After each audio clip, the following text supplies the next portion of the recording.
Well, hello there. Welcome to Women Around a Table Eating Food.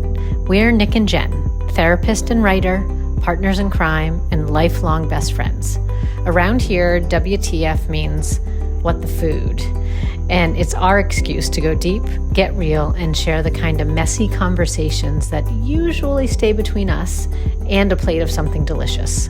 So sit back, grab a bite, and join our conversation. Hey. Hi, Hi. how's your week? My week's been are we gonna start now? We Are we can starting now? start. Why Okay. not? It's 12:20. Okay. Hi girl, hi. Is that's what our thing is going to be. Hey girl, hey. Hey That girl, means we're hey. Hey girl, hey. That's that's absolutely when it. that means we're starting. Yeah, I think that's good. And it's not like we haven't just spent the last 15 minutes trying to adjust everything, but Nor did we that's okay. spend yesterday for an hour on the Zoom together too. I So, know. I think so I not to kind of not know to how your week is going I already. know. And so we don't even really have to for all the dear listeners at home who don't know that oh no, dog, that I have two Cavalier King Charles Spaniels who just Oh, are that's actually friendly. yeah. They don't seem like they're friendly, but yeah, we might I need didn't. Did we they bark? you didn't hear them? No. Oh, Apple, not a sponsor, not opposed, but my goodness, let me tell you, the AirPods, Ruby just shot off the couch like a bat out of hell and barked Oh, really loud. That's incredible. no, I didn't hear a noise. That's fantastic. All I right, know. that's good. Okay. That's good. Well, yeah, you already know how my week was. I suppose we don't have to go down that road, and I don't know if everybody else wants to hear it too, or you want Well, to let hear me, it. can I rephrase the question You can then? rephrase the question. Okay. Please rephrase. Yes, I will rephrase. Tell me like something that's kind of, for lack of a better phrase, like what's up for you this week? So, tell What's me. up for me? Yeah. What's up for me? I like that. I like that. So I guess one of the bigger things that was up this week, and I don't know how much we talked about it yesterday, but my Parker, my husband, traveled to New York City for the first time in a long time. Mm, And the fact that he was gone meant he comes home this afternoon, that I have been in the house by myself entirely since I dropped off my step kiddos yesterday morning at school. And I just, like, since the pandemic, I am alone very, very seldom, very mm, seldom. mhm. And I mean, and the dogs are always here, but just I absolutely love my connectivity time with Parker, and we choose to spend a lot of our time together, and we choose to do projects together and all of that. But man, like I also realize that I take a lot of pleasure out of trying to do things around the house before, when he's not here, like before he Yeah, comes home, either yeah. to surprise him and sometimes it's just totally without any scrutinizing eye of my ridiculous Virgo rising need to have Mm, absolutely everything in its place all the time. And yeah. it's kind of nice just to putter at times. And so I really leaned into Mm, the solitude of the last day. So mhm. that was a huge anomaly because it Yeah, just never happens. yeah. And it was a vibe change, and I did some stuff outside. I projected, I cleaned, I got to some things that needed to get to get to. And also, I go to bed way fucking later than he does too. So because he's an early bird, I was like, "Ooh, I can stay, I can stay up." What So, time? What time? Like, what time do you actually go to bed? oh, actually, go to bed, Like, girl. You're like, well, what normally time do you together. go up? Well, what time do you like? So if it were just you, what time would you take repose up to your bed? Is that a thing? Did I use that Yes, right? yes. Yeah. I would probably, like at this day and age now, as I'm finding what my energy levels are, I would probably go up between 11 and 11:30. And I would, or maybe around Oh. 11, 11 o'clock.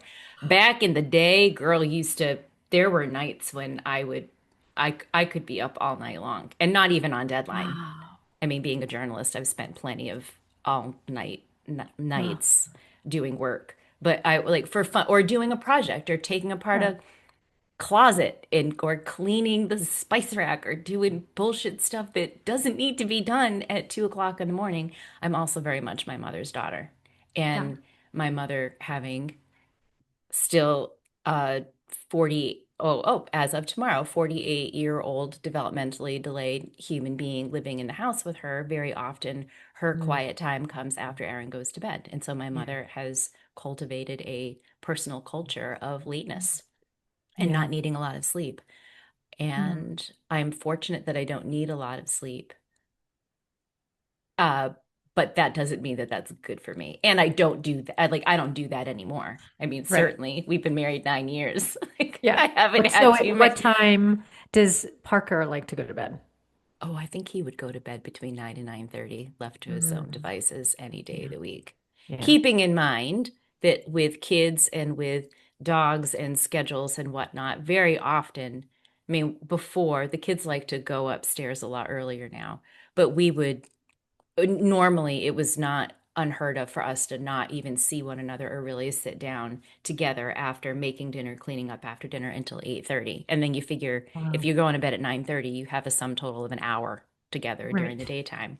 Right. And we found one another so late in life that we feel like we need to Mm. suck the marrow out of every minute and out of all of our interactions. And I think that that's why we would stay up later. But now we generally go up between 10 and 10:30. And if I get a real treat and we get to watch something later, then maybe we'll go up a little bit later. And conversely, sometimes I'll just look at him and say, "Baby, let's go to bed," because Yeah. I know that that would make you happy. So It's so funny how close you and I are and how very Oh. different we are when it comes to things like I that. know. Why don't you share your nighttime, your nocturnal rituals, sleep-wise Yeah. with our listeners, with you and Yeah. your lovely So wife. I similarly back in the day would go to bed much later, but much later for me was never your much later. My much later was 10, 11 o'clock, right? So Okay. never one or two. That's just not Oh. how I'm constructed, I guess. And even when I was a kid, my mom would always, always remind me when I did not get enough sleep, I would get sick. So I think Mm, this has just been a part of my constitution for a long time. yeah. And Was now, sick code for crankopotamus. no, like it was sick. Yeah. Like, Yeah. Like like not you'd even, actually get a cold. I wasn't sure if that was like mom splaining, no, like, "Oh, sweetie, you no, oughta." no. I was very rarely a crankopotamus as a kid. Yeah, I can't even imagine it, to be honest So with you. it was really sick. Like I'd get a fever, or I'd get a sore throat, or I'd get an ear infection, or something would happen when I did not get enough rest or sleep. Mm. So I think it's been part of my constitution. And now I'm just coming home to myself. I'm coming back to my childlike days. And Heather and I go up to bed usually every night by 7:30. And on nights when we're living a little, we may push that to 8:30, but that's definitely not during the work week. That is on a weekend. So we do that. And it takes about 20 minutes to get ready for bed. So by the time we're in bed, it's closer to 7:50, 8 o'clock. And then we do some reading, and I'm probably turning off the light around 8:30 every night. Yeah. Now, first, kudos that the two of you have protected that time as much as you've had that you have. And we've talked about this before. It Yeah. takes a certain amount of work in order to be able to construct a life that provides for that boundary setting, saying Yes. no to a lot of things, perhaps maybe that you would really like to do, or not. Maybe you like sleep so fucking much. I just spit. Maybe you like sleep so much that it's not that hard to say no. But that's a very mindful, conscious decision. And also, uh, you guys have cats. You don't Yes. even have plants to take care of because your cats attack Well, your plants, and so correct. your responsibilities very, very beautifully get to be to one another and to yourselves and to your family. 100%. And that is one of the reasons we've chosen not to have children, or we don't have a dog yet. We'll have a dog at some point. Yeah.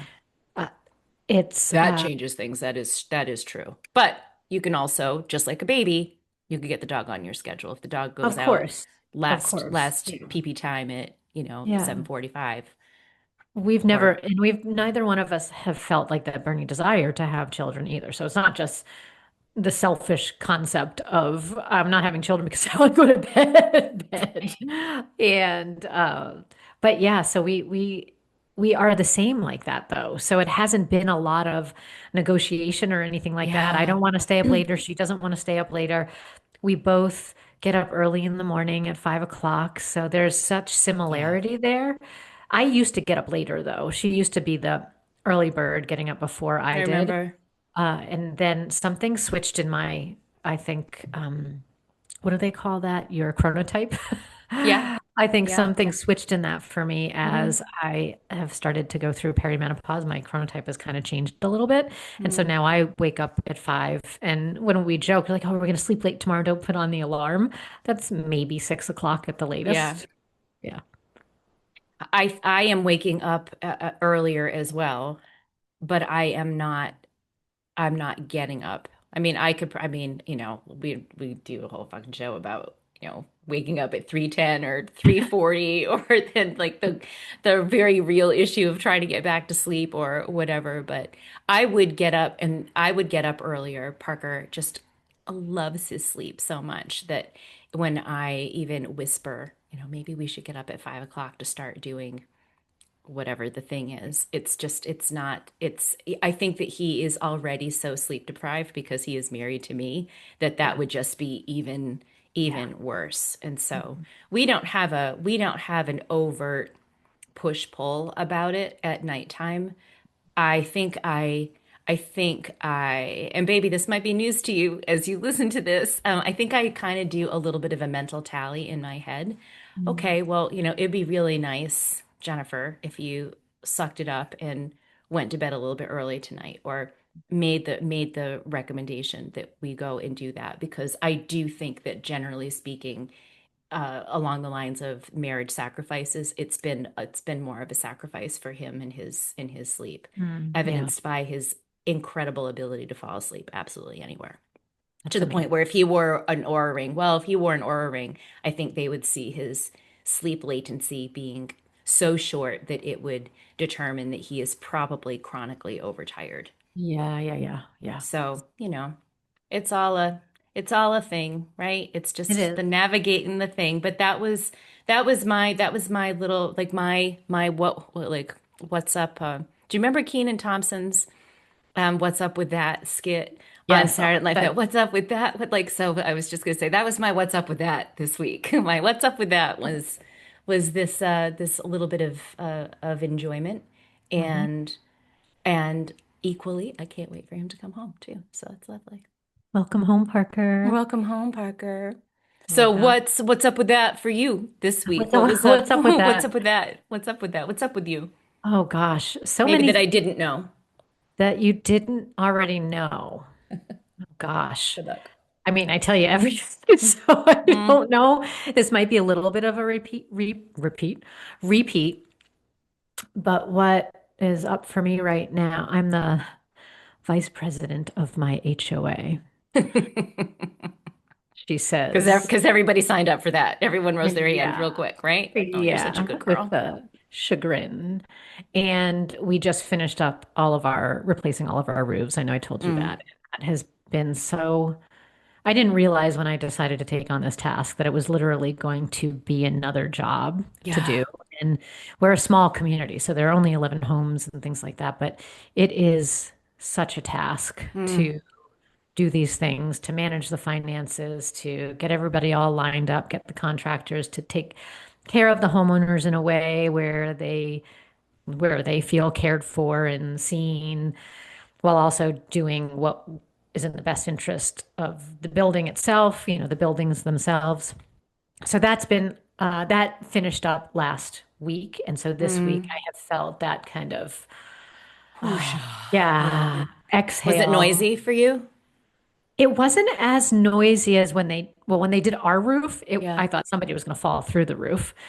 But when they did the rest of the roofs, it wasn't that bad at all. And they were amazing. They did 5 roofs in one day. Mm.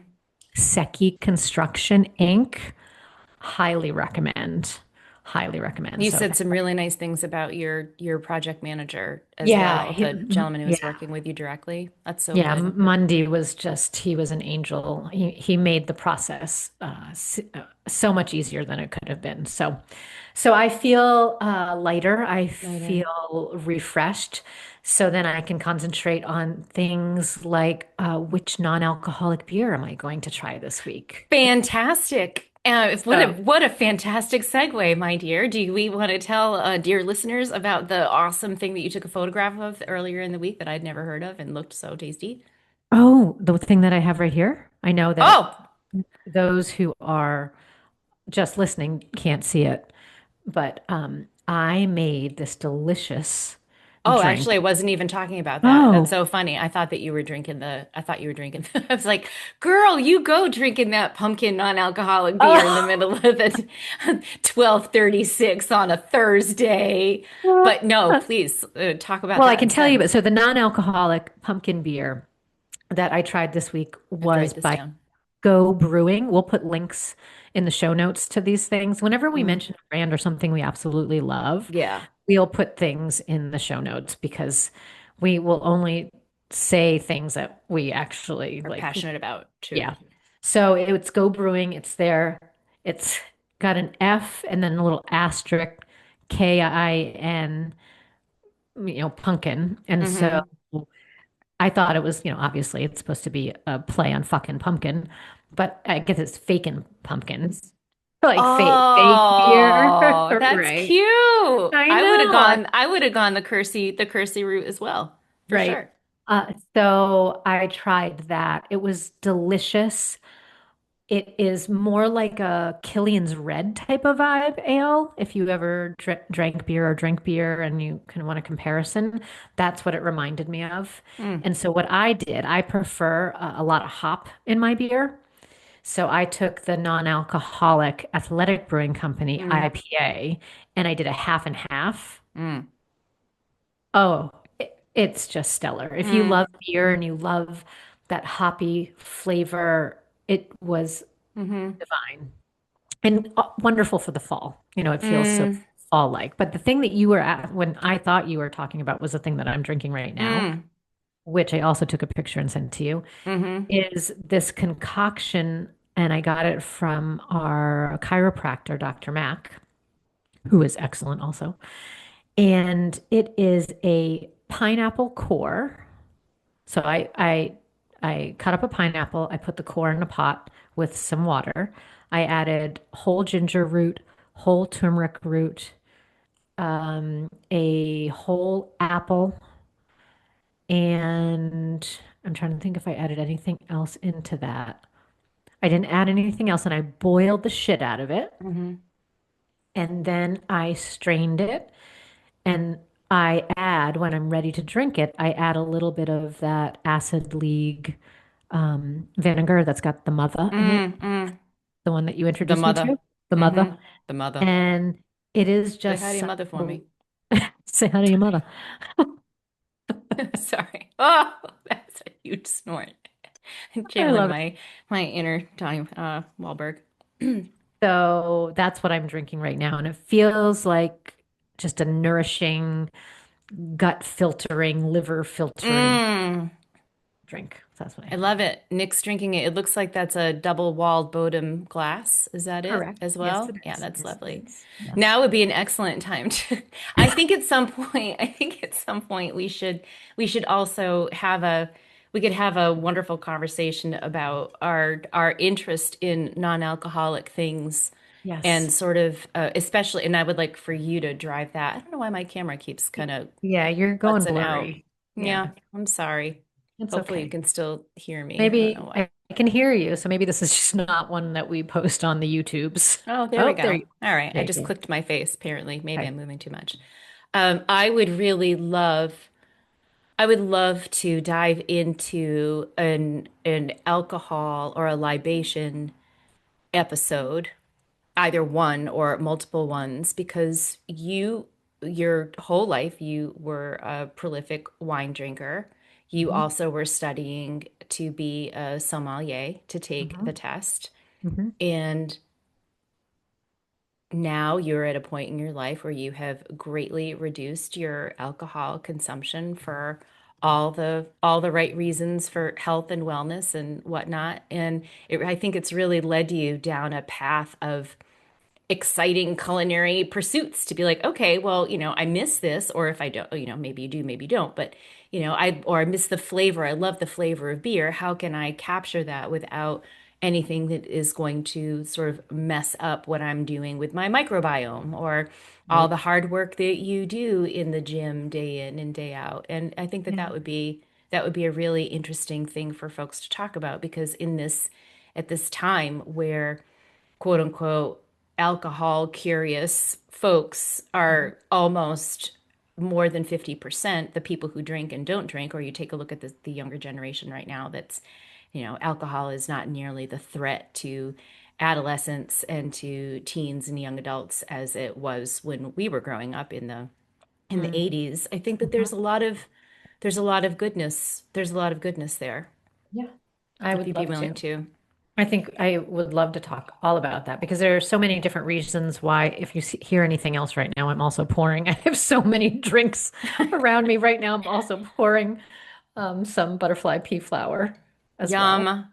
I See, put you that can't in see it, my but it's a It's beautiful just the most purple. beautiful color. They Yeah, what I read recently that was called it was the a comparison to matcha. I mean, where matcha has the caffeine in it and the pea flower is supposed to be good for your parasympathetic or your autonomic correct. nervous system kind of Yep. lowers it down.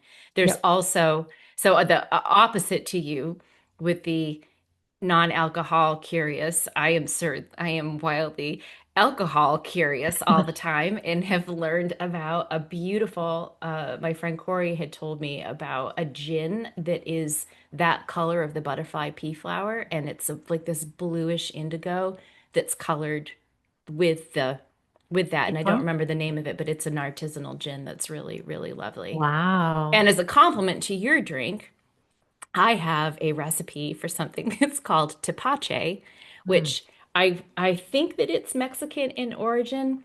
Uh, Danny Trejo is an actor Hmm. who is a restaurateur, and I mean, if you saw a picture of him, you'd know exactly who he was. He's an incredible character actor, unbelievably fit. He has been sober for 20 something years, and he's written a couple of cookbooks, and we have one of his cookbooks, and there is a nice selection of. It's a nice balance of alcoholic and non-alcoholic drinks, and one of his recipes in it is for he calls it trepache because he doesn't ferment it very long. Friend Corey also is a brewer and made for me a tepache. Mm. And it's like your recipe, only you use the pineapple rind and you Right. boil and you ferment it and the yeast from the rind acts as a fermenter when you put in all kinds of other herbs and spices. Danny Trejo's recipe calls for chamomile and some cinnamon Mm. and some other spices that play nicely with more tropical flavors. It Yum. does call for a type of sugar that's very similar to our dark brown sugar, but this I want to say that it's Canio or Carrillo, I'm not sure. It comes in a cone and it's brown sugar that still has so much of the molasses in it that when you go to break off a little piece of it, it actually glistens a little. And Mm. so it's this rich, nuanced sugar and the rind from the pineapple rind, the yeast, excuse me, on that eats the sugar and it ferments and you let it sit. And I made my first batch about 4 months ago, 5 months ago, and I Mm. was trying to be more healthy and I cut the sugar way down and it really didn't taste as good as I knew that it could, probably Mhm. because it didn't have as much sugar in it as Mm. sometimes the case is when we try to futz with things. Yeah. But Yeah, mine is like the dirty girl version of the nice, enriching, delicious, nourishing thing that you have created. But they both have pineapple, Yeah. and you had to boil the shit So out of both of them. when you do that, when it ferments, like it becomes alcoholic. Is that Like as correct? much as kombucha. Okay, So maybe similarly. Yeah. was that 2/10 of a percent or five Yeah. tenths of a percent?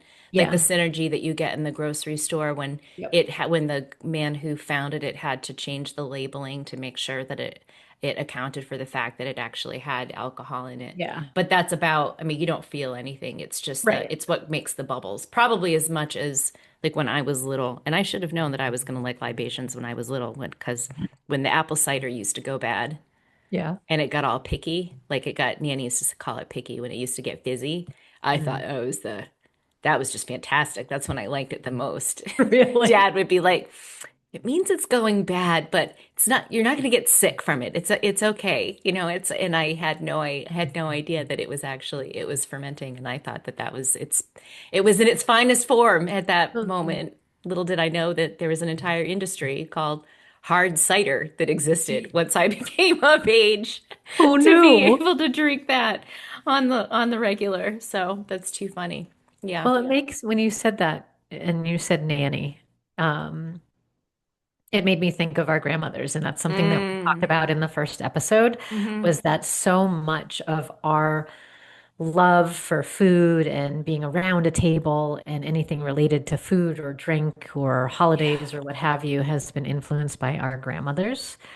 And so I don't know if we want to spend a little time now just talking about Mm. Nanny and Graham and what they've meant to us and how they've shaped our culinary experience. What do you think? I love that. As I have a, you know, I always have this running list of things that I want to tell Parker in a week. I've got my list of questions for Nick. And actually at the top of my page was what was your first food memory with Graham? My first food memory with Graham. So my grandmother was, hold on, excuse me, I'll cut that out. My Wow, leave it. grandmother was in a wheelchair for a very long portion of her life. So I only knew my grandmother when she was wheelchair bound. And she died when I was Mm. 24 years old on my birthday. Yeah. So we were And all of us were there. soul connected. And so my first memory food wise of her was actually as a little, I must have been probably like, I don't know, 3 or 4 years old. And we lived down the street from my grandparents.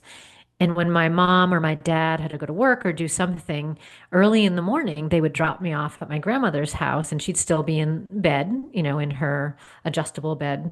She had to have visiting nurses come in and get her out of bed and things like that. But they'd put me, in her bed in the morning when it was breakfast time.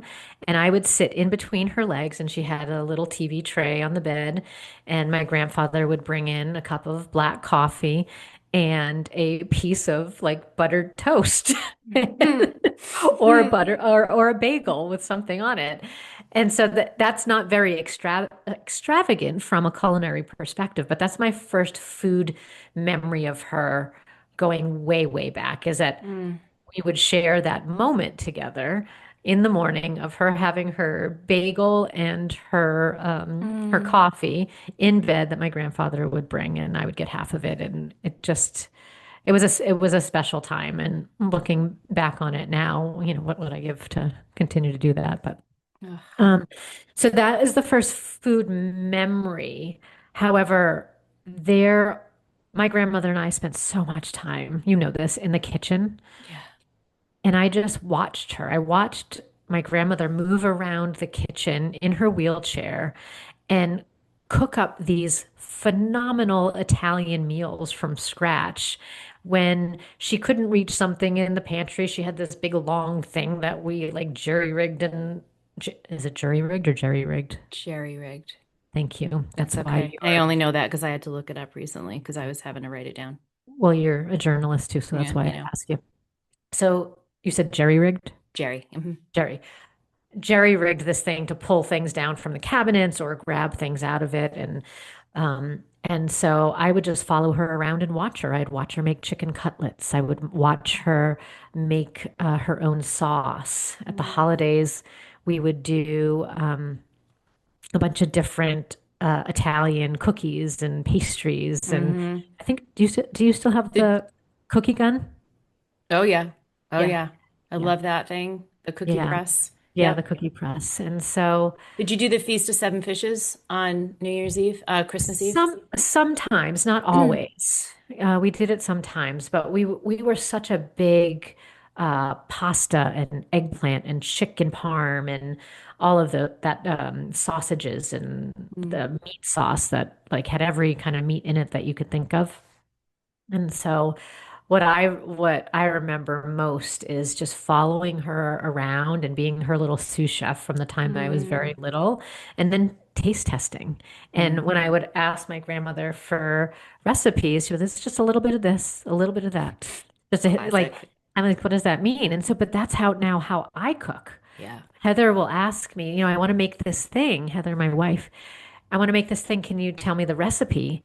I cannot. Mm. So I go into a kitchen and I make things and I just create because that's exactly how my grandmother did it. Mm. So she infused something in me around food and creativity and just grabbing a spice here, trying this flavorful thing there. Yeah, What a she good was so, forager. yeah, She taught you how to cook by instinct. yeah, 100%. And tell everybody where you lived. Where did you live when you went to go climb into her bed and eat that delicious Yeah, it was toast? in Dennis, Massachusetts on the Cape. Yes, Mm-hmm. on Fairway Drive. That's where we used to live across from the golf Mm-hmm. course. And it was such a beautiful thing because we all lived so close to each other too. So it was my grandmother, and then across the street from my grandmother was my Aunt Faye, who wasn't Mm. really my aunt.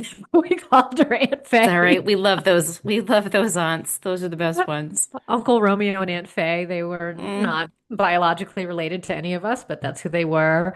And then my babysitter was across the street, the Cucarulos. And then we had my cousins, the Munises down the street. Were And you so allowed to live over there if you weren't Italian? Did they kick you out? I I know, right? I I know. mean, being a I know. Chase, I wouldn't have been. I could go and visit, but Yeah, you could but not you own a can't home on stay here. You may not no, own a you home. cannot own a home on Fairway Leave. Drive. So, yeah, that's where we lived. And it was such a wonderful community of family. And we would gather for Sunday dinners. And Mm. that was always a thing. And to watch my grandfather, who was from Italy, from a small town called Lustra, I think it's Mm. near Naples, and to watch him eat almost a pound of pasta in a sitting and still be this svelte Italian grandpa was crazy. Didn't he Yeah. also, when you were not ill, when you were not feeling well at nighttime, wouldn't he also give you sips of his old fashioned or his He did mint? that to my mother. Oh, okay. Yeah, so Yeah. when my mother would have a toothache or something like that, this was, I guess, an Italian thing. Maybe it wasn't, or they just said it was. He would take his whiskey or his bourbon and rub it on her gums On her gut. Yeah, when she that, well, was like, think about yeah, like NyQuil, yeah, the nighttime yeah, sniffling, sneezing, coughing, aching, stuffy head fever, so you can rest medicine, like for a long time was had contained alcohol. I don't know if it still does yeah, because I that's don't true. take it, but Yeah, yeah, that's yeah, I yeah, love and that. and the part about too with my grandmother and the cooking is she so enjoyed it. Mm. Kind of like you're talking about all the things that you've been doing at home since Parker's been traveling. It was her creative outlet, and I don't even know that Mm. she knew it was, but she was at such peace while she was futzing around the kitchen and making something and teaching me these things. She was so joyful and Mm. peaceful doing that, even though here she was in a wheelchair for literally, well, before I was born, probably 30 to 35 years of her life. Mm. She was wheelchair bound. And she was such a joyful, wonderful, Mm. alive person. And that's part of the reason I'm kind of going off on a tangent here, but No, you're not at all. one of the reasons why I also work out a lot and take care of my body and move it as often as I do is because my grandmother didn't have the opportunity to do that. Mm. And she would have given anything to be able to go out for a walk with me. And she said it before, she would say, I would love to just go out and run down the road with you, but she couldn't do it. And so anytime a part of me Mm. is like, oh, I don't want to work out. I don't want to do this. I have my grandmother in my mind because I move for her in Mm. a way. Like I move for myself, but I also move in honor of her because she didn't get that opportunity to do that. Yeah, I know. Look at us. We're both like crying. It's like, that is just so, I mean, I've heard, you've talked about that previously, and you've talked about the fact that it is such a privilege to be able to move. It's such a privilege to be able to be in nature. It's a privilege to be able to bend down and pick up something and not have to worry about it. But hearing you actually say the words that you move for her and looking at you, and it's a very, that's a beautiful thing. She Yeah. knows it too. Yeah. She Yeah. knows it. No, she was, I always, when anybody used to ask me before I met you who my best friend was, I always said my grandmother. I know you did. I always said my grandmother. My grandmother, Conchetta Rose Filomeno, no, Conchetta Rose Filomena Scudero Pesaro. Mm. That's a mouthful. That is a mouthful, but they called her Connie. Connie, AKA Connie, Connie, the mother. Connie Graham. Yeah. So, yeah. Oh, Let's talk about Nanny for a little oh, bit. take a Let's talk breath about, there, though. yeah. Gosh. So it was really interesting listening to you say things and tell stories, part most of all of which I have heard, but it made me think about the fact that my my earliest memories, like I have a Nanny had her own Nanny had her own apartment in New Bedford, Mass, that was maybe 5 miles away from any of the houses that my family and I lived in Dartmouth growing up. So she was always close by. She was absolutely my second mother. She retired right after I was born. So she was just always, always, always around. And she took care of Erin and me when we were little. She knew all of my friends. She knew you. She loved you. She was the kind of grandmother that was picking you up from school and dropping you off. And she was just in it to win it, very much so. And I didn't watch her cook all that often. Now that Really? you're like, as you are saying this, like I have such visceral memories of eating her food when I was little, but she Mm. would bring it to our house. She would bring, Mm. she would bring it. We wouldn't be making things together. We did. We made breakfasts together. I spent so many weekends. I used to go and stay at her apartment with her if mom and dad had hospital visits or things that they had to do with Erin. Like she would be taking care of me, and so we would cook together. But my influence from her really comes from the recipes that she shared with us, like her famous kale soup recipe, right? Which truth be told, when I was a Mm. little girl and I was 5 years old, 4 years old, 6 years old, and I didn't like it, my big memory was being raised in the era where your mama looked at you and said, "You are not leaving that seat until you have finished your kale soup." And Yeah. I like you I was a good girl, I was a pleaser, but come hell or high water, I was not finishing that soup. And I can remember everybody leaving and sitting there by myself and just looking at the bowl, kind of like, how am I gonna get through this, and having it be cold and whatnot. And then, fast forward 15, 20 years later. And actually, if I look at her photo that's up on my shelf in my Mm. office, and right behind that photo, just the other day, I taped her handwritten recipe for that soup behind her picture. Oh, And I'm stop. looking at her right now. And that recipe, what I wouldn't do to eat it, made by her hands today, Oh, because she made the best Portuguese kale soup with the oxtail, with the chorizo, with the linguiça. And her thing was that she would count. She'd get to the house, and then we would say, all right, how many coins of linguiça were in it? She counted while she was cooking. So she would count the how many chunks of chorizo, because it was super spicy. I was the only one who liked spicy food, when my dad did too. But, she would put chunks of chorizo in it so you could take that out if you wanted it and put that in the people's bowls who wanted it. But we would know how much oxtail was in it, how many slices of linguiça, how many little pieces of potato, because it was sort of like her meditative thing. And so I was exposed to food. She was Portuguese and she was English, and allegedly her mother was a horrendous cook. She was the English one.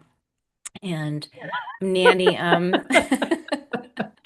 no, no, that's no disrespect to all of England that makes absolutely beautiful food. That was all to That my was very grandmother, funny. who used to say, my great grandmother's idea of cooking was taking a slice of pineapple and putting it between two pieces of bread and wrapping it up and sending that to school with Nanny. So she Oh, said there wow. would be like wet bread and a piece of pie. I mean, like stuff that's Yeah. clearly bordered on culinary child abuse at the time, Yeah. but Yes. she also had to work in a mill until she was 13. So, issues. Mhm. Lots of Yes. that was the pineapple bread was probably the least of her concern at the moment.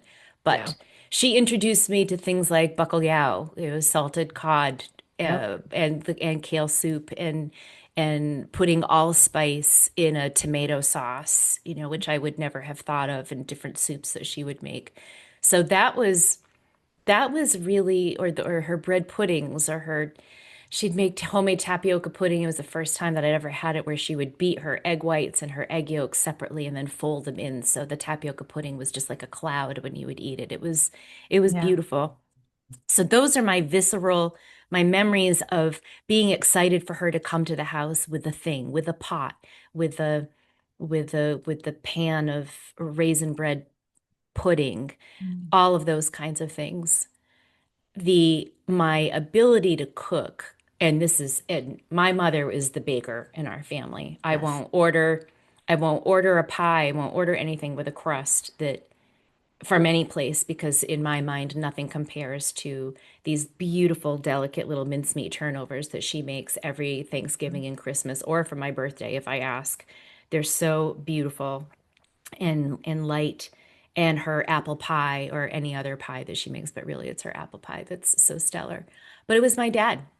My Yeah. dad taught me how to do what you do now, if Graham had you taste things. And I had a friend describe it to me once, as you were building, you kind of take a culinary snapshots of things that you eat in the Mm. moment, and when you're going to swallow, you're analyzing it so that you can build your culinary encyclopedia in your mouth and in your brain. I mean, there's so much connection between memory and our taste buds. And Yeah. but Dad taught me. Dad was Captain Forager. He Yeah. would he could whip up something out of nothing in a heartbeat. And I can't remember times. I don't remember his failures, and maybe that's just because I loved him so much, Mm. and I loved it when he cooked. And Yeah. Mom's responsibility was dinner every night, but he not like he made her. I mean, her choice was to we ate Yes. a home cooked meal every night of my whole life growing up. But when it was her birthday, or if it was a special occasion, I can remember his driving to Westport, Mass. I grew up in Dartmouth, going to, the special grocery store, Lee's there, where that's where you went for special ingredients, and the special Mm. butcher and all of that. When he would do a beautiful tomato spaghetti sauce for her and Oh. caramelized onions, or the year that he was going to make her lobster bisque for the first time, and how that took a whole weekend, or when he was going to make French onion soup from scratch for the first time and making the beef stock himself. I mean, he taught me that good things are worth waiting for, Mm. and making, and scratch cooking, and variety is the spice of life. Oh my gosh, I was not allowed to not try things when I was little. Yeah. some meth, cocaine, like all those things, pumps and bumps. No, like that Yeah, stuff, that yeah, he was not a condoner of that. But man, there was really no excuse for not being able to get down one bite of something, even if you didn't know what it tasted like. And yeah. I cherish that culinary verve in me because he made me curious. Yes. And And I you mean, embody that. I mean, that you embody that in the kitchen all of the time. And so you describing it the way that you've just described it. So I've always known you to be creative in the kitchen. I've known you to be somebody who likes to be in the kitchen for a long time. I don't mean, evidenced by last Sunday and the photographs I was sending you of these cookies and these torts and all and that. I don't know that I knew the connection between you and your dad and food, but the way you just articulated allowed me to see you and him in a different way. Mm, Like you really similar to me embodying Graham in the grab this, grab that, you almost embodying the take your time in the kitchen, the mm, slow cook movement, the mm. intentionality that you use recipes. Yeah, Like you use I those, do. and that intentionality also I is something I think, Daddy also used. I call him Daddy. I know. Kurt Chase. Kurt Chase Daddy. I know. Yes. Well, I appreciate your seeing that. Uh, yeah, he was we joke all the time, right? In our family, there was no distance too great for good ice cream and good pizza. Yeah. When you and I can remember when you were applying for or you were looking for apartments in Narragansett when you got your job at the institute at URI. It was the Scholar Athlete Games, right? Yeah. And Mhm. I had told you, and we went with our friend Patrick. We went to West's Bakery in Narragansett. And Mhm. West's Bakery was a place that my parents had taken me to when I was maybe in middle school. And one day a week they made Bismarcks. And it was like we drove from Dartmouth to Narragansett, which is probably an hour and 15 minutes, and you had to get there very early in the morning in order to be able to get the thing. And it was that kind of thing. We didn't fly a lot of places. We didn't have the money to be able to do that. And with Erin's medical situation, vacations just weren't a thing. But man, if we could get someplace in a car, we were doing food pilgrimages all the time. And Yes. so it was and I think that's where the appreciation for making the time, taking the time to make something Yeah. intentional, it does mean something to me. And I will close with this: when I thinking about that impact that he had on me all along after we graduated from Wheaton, I thought that I was going to become an entertainment writer. I knew Mm. that I wanted to get into journalism. I wanted to be involved with theater, a theater major. I thought that I had wanted to be a dramaturg so that I could work with directors to help frame their ideas of the sense of place and time when they were going to be directing plays or movies or what have you. At that point, that was more play driven, but really film and TV, that's my other passion, right? Mm. Well scripted TV, under just the making of like all of it. I could talk about all of that stuff for days. But there was a moment in graduate school at Emerson where I realized that for as much as I loved film and TV, Mm. that like food, it was this unbelievable Oprah aha moment where it was just like, oh my God, like this is in me. And that was around 2002, 2003 in Boston, at least. Slow food movement was starting to become a thing. You had more and more young people who were returning to their food roots, where they were started like young men and women were interested in cooking more. And so there was a whole lot of this, let's stop going out to eat quite as much. Let's try to cook at home a little bit more. people asking more questions about their family recipes and all of that. And I thought at the beginning of my career, I could be a young person throwing myself into like this kind of writing. This is Yeah. actually what I want to do. And I think that all of that became a perfect storm for helping me. And I trace it back to dad, taking him like working at newspapers and taking him to dinners, or Yes. the very my blessed first life with a wonderful in-laws and family, and being able to work on cooking shows, and the exposure I had and the love and the teaching and all of that.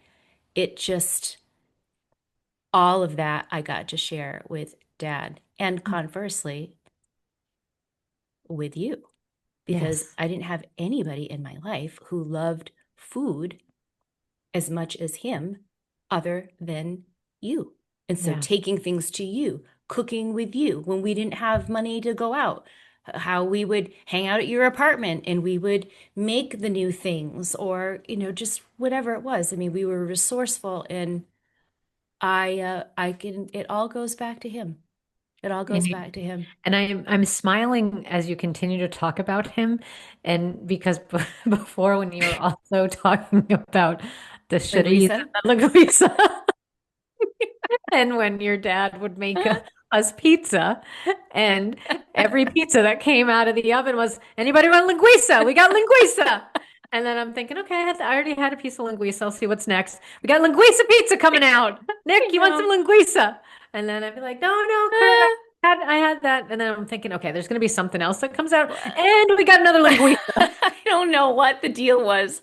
I feel like that was a party, or there was also that awesome New Year's Eve where he made focaccia for days, and we Yeah, had yeah. we had that as well. But yeah, just the other Oh, day I was making something with linguiça and telling Parker like how I can't think of linguiça or Shadis and not hear you doing that impression of my dad being at Rockland Street hollering about linguiça all night. Yeah, all night, that's so all night funny. long.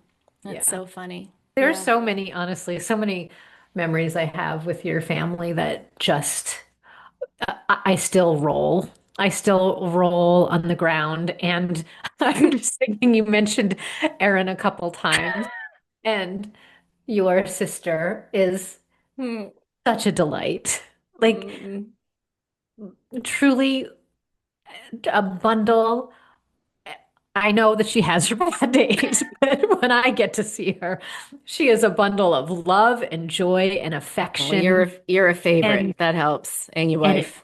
innocence and curiosity, all of the things. And just the reason she's coming up for me right now, too. When you say what's up for me this week, I received some lovely text from her that she needed some help figuring out how to get my contact picture under my name. Right. And so I did a little chat GPT thing, and I sent her a screenshot of that, by the way. So I thought maybe Oh, thank you.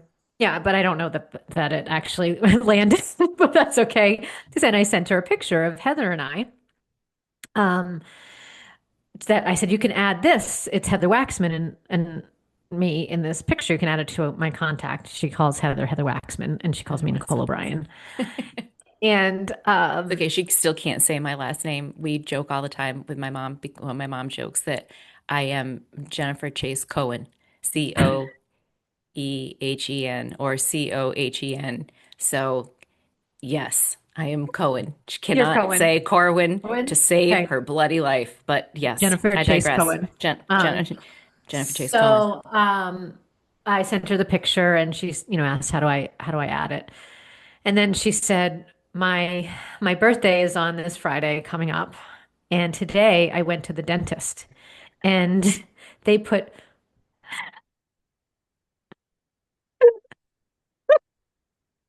I love her so much. And it's so simple. I don't know if any of our listeners is going to find this as funny as I do. They put Overcane in my teeth so they could fix the broken tooth. And for a moment, I'm like, what is Overcane? Overcane. Oh, Novocaine. So Jennifer Chase Cohen, your sister got Overcane on her tooth this week, Overcame. and Overcame. then she Oh sent man. me another note after that. This was yesterday, and she just said, "You and Heather Waxman are so cute." Oh, well, you are adorable. Can I tell one more story, two more stories? Please, please Just go for because it. I'm on a roll right now. My lovely wife, Heather, is probably one of the most wonderful, beautiful, heart-centered humans I have ever met in my whole entire life. True. And she's so freaking loving. Mm-hmm. And so when she met Erin, like just, she enveloped Erin with love and Erin like fell in love with Heather. Mm-hmm. Like fell like, and I mean in love with Heather. Mm-hmm. And at one point, this was before Heather knew that when you say things to Erin, she takes them very literally. Like, Mm-hmm. Mm-hmm. and so Erin asked Heather if Heather would marry her. And Heather said, sure. And she's telling me this story, and I was like, and I'm just like listening, and I'm like, oh, we might, Like, oh, baby. we might have an issue right now. I need to text Jen on the side that incoming, wedding being planned in Dartmouth. And that wouldn't have been a stretch. And Erin really thought that they were going to get married. And so Heather and I had to get on the phone with Erin and explain that, we actually can't get married. I can't marry you, Erin. I'm actually married to Nicole O'Brien. And so I thought you were just playing and joking and things like that. We remedied everything and it was absolutely fine. But there's just another Erinism.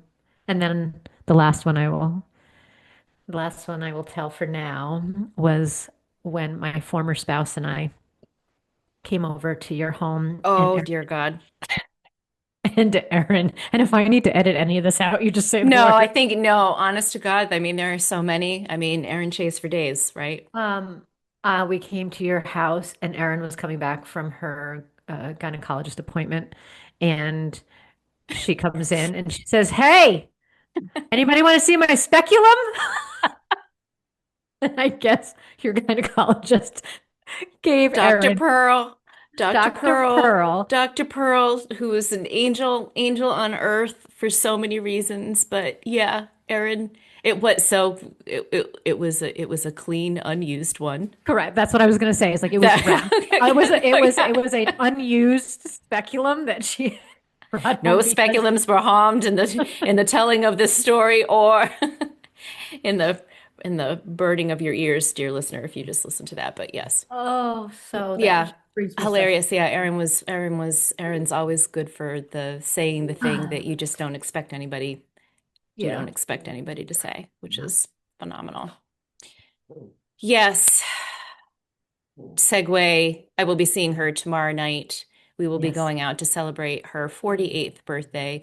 Wow. Erin's 48 many days operates on a level of I don't know. Well, I mean, let's say 6, 7, 8, but then also she has a deeper understanding of other things as well. Like it's a, Yeah. but she, because of her seizure disorder, she can't be left alone. She's never been alone. If you think about it, she's never been left alone in the house for 5 minutes in her entire life. I mean, it's just Right. kind of, my mother is a living saint. Yeah. And yeah, Erin keeps life interesting. And how lucky am I that you, love of my love, have always embraced her and loved her and cared for her, and that she's made you laugh and she's made you think, Oh, and that you still are somebody that she texts on the regular, which is a on the pretty lovely regular. thing. Yeah. And she calls and texts Heather Waxman as well. Yeah. And It's Mike Blumberg, dear Mike Blumberg, he regularly gets Heather. I don't want her to be disappointed. He regularly gets proposals as well, to the point where we saw him and his beautiful wife and our amazing friend Emily. We were over there for dinner last Saturday night, and Emily walked over and said, "I just want to let you know that if anything does happen to me, I mean, if anything does happen to me, yes, Mike has complete permission to marry Erin or find her a boyfriend or be her boyfriend or whatever. And I was laughing because it seemed like it was a very normal thing for her to say, but then she was Yeah. actually being specific because just that week, Erin had like, can you find me a boyfriend? If I can't have a boyfriend, can you be my boyfriend? And and he calls her up and he is filled with love and light, just one of the most beautiful Mm, humans I've ever known. And I couldn't love him more. And not just because he is the way he is with her, but it certainly helps. yeah. Yeah. Certainly helps. And my husband has the patience of God knows what. And my husband sees Erin. My husband is able, he sees her, talks to her, gets down on her level, holds her accountable. Like he can, I say this in the way that we should Mm, all use the word manipulate, not in the negative way that we've right. been sort of conditioned to, I guess, but he is able to positively manipulate her in situations and craft them in a way so that he can Mhm. get the absolute best out of her as well. Mm, And I couldn't be luckier. yeah. All of these people in my life who are all of my surrogate brothers and sisters who also brother and sister her as well. Yeah. 100%.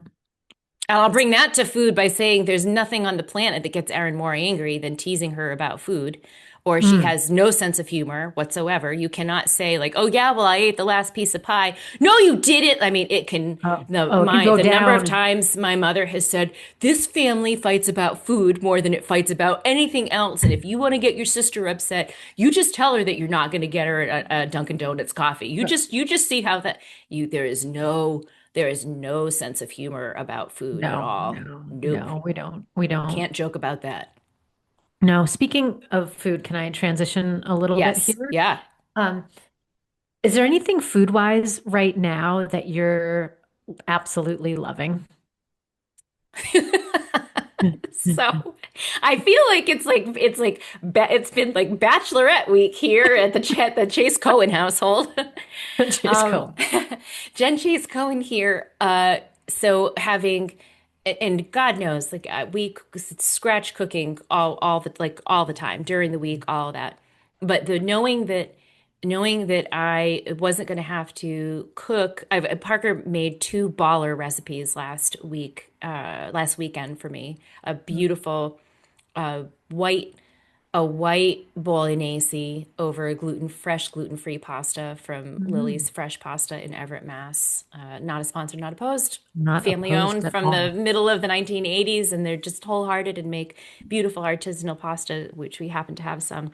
And he Mm. made that, and he made a beautiful chicken thigh.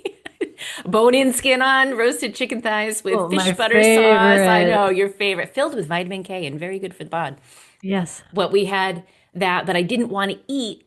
I didn't want to eat the leftovers because he's coming home tonight. And I figured if I don't eat the leftovers, I don't have to cook on Thursday. Because contrary to Mama loves cooking constantly, but Right. Mama loves a fucking break every now and then. So I Yes. didn't eat those. So yesterday morning, when I was at Whole Foods, after dropping off the kids, I saw in their bakery they had a pumpkin turmeric sourdough batard.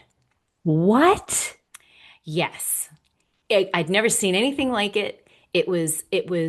Like all flavors that I love. I love pumpkin everything and turmeric. I eat turmeric like it's going out of style every single day for inflammation and for inner health and all that good stuff. And so I thought I'd been craving sourdough Yeah. bread so much. And so I just decided that I was going to buy that and take lots of digestive pills and obviously like not eat the whole thing. But I can neither confirm nor confirm that I had a French what's it called? Hambon. Clearly I studied Ham and Spanish. cheese. Yeah, I had a ham and butter sandwich last night as it's a recipe that's on NewYorkTimes.com.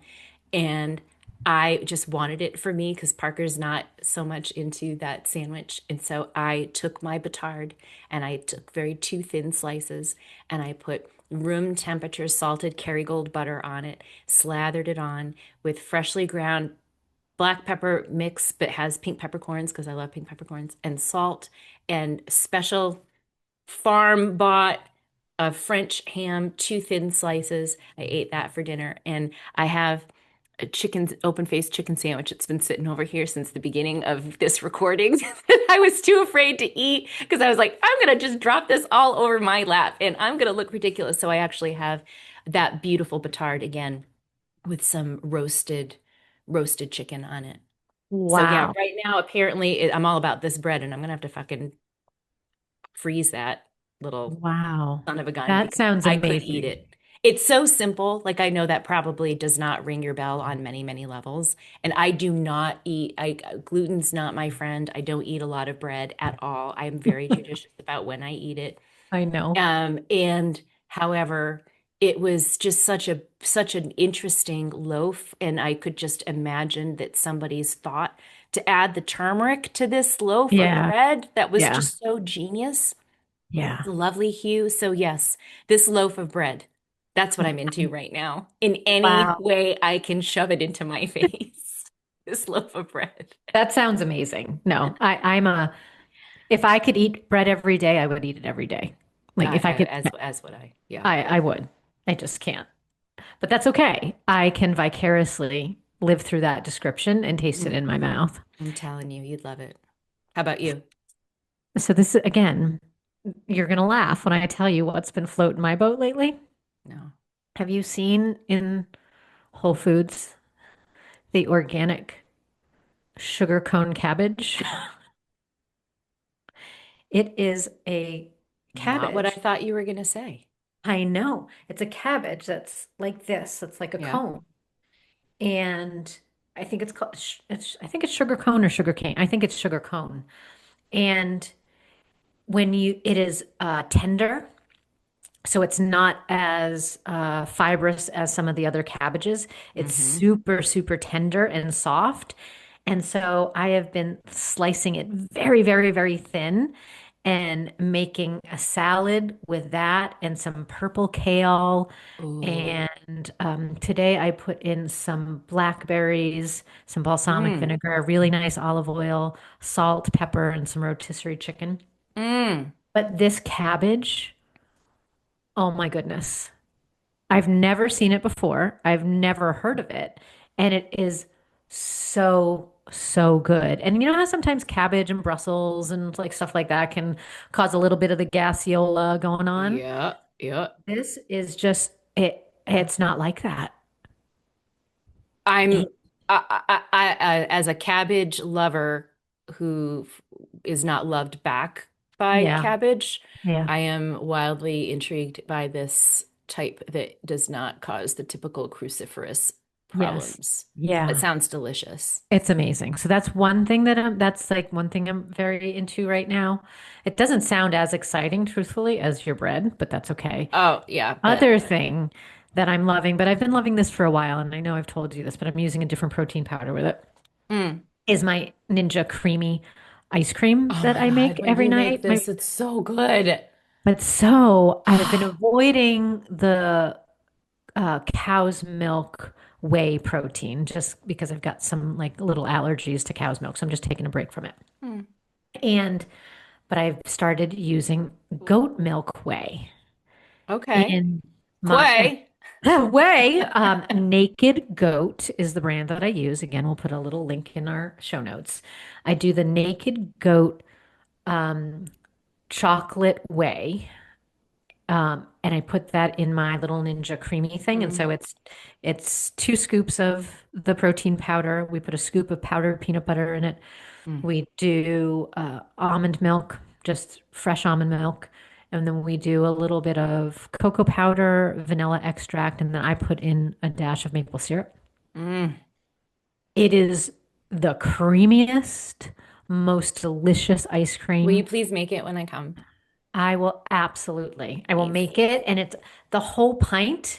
The whole pint has about 27 grams of protein and maybe a couple hundred calories, if that. I don't eat the whole pint because I couldn't eat the whole pint, Mm. but it is such a treat and it feels super naughty, but it also helps me get my protein in. Oh, it sounds just so delicious. Now, you eat that after supper. I sure do. So, my big question to you, and I realize like at some point we're gonna have to stop talking because we could Yeah. talk all day long, but Yeah. how, so where the two of you go to bed so early, how early do you end up eating supper to give your body enough digestive time Yeah. to process what you've eaten before you sleep? We do our best to eat around 5:30.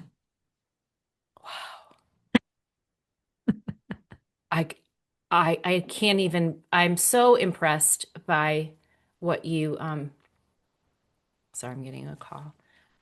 Um, I, I'm just gonna have to let that go through. Yeah, I am so impressed by your determination and your dedication. I truly It am. does, and we'll talk more about this in another episode. Part of the determination and all of the effort that I put into things like that also is because it's it's what helps make me feel the best. And so Sure. I learned from you. You had said something years ago about I know the 5 things that I need to do every day to feel like the best version of myself. And I use that with clients now all of the time. And I Mm, quote you on that. I know the things that I have to do every day to feel really good. And so to me, they're not real. It's not a chore or anything yeah. like that. It actually is okay. Like I feel really good when I do this. And so I feel Yeah. really good when I eat at 5:30, have my ice cream and I'm in, head on the pillow at 8:30 and getting up at 5. I feel vibrant and alive and good and all of the things. So, um, we'll talk more about that in another time. But yeah, so I eat early. It's that covenant that you have with yourself that you just, Yeah. it's, so I'll finish with my Nick takeaway was Mm. the first time I ever heard you say you get 50% more out of life just by asking. Mm. Yeah. And that I have used with my beautiful step kiddos. I have used that with my mom. If I've felt some resistance from her about being nervous about doing a thing because she's shy, but I Mhm. deeply believe like what's the worst you can hear is no. Mhm. And half of the And time you may get yes. I will have to uh, divulge that that wasn't mine. That was Frank's. Dude. That was Oh. Frank's. My stepfather, Frank.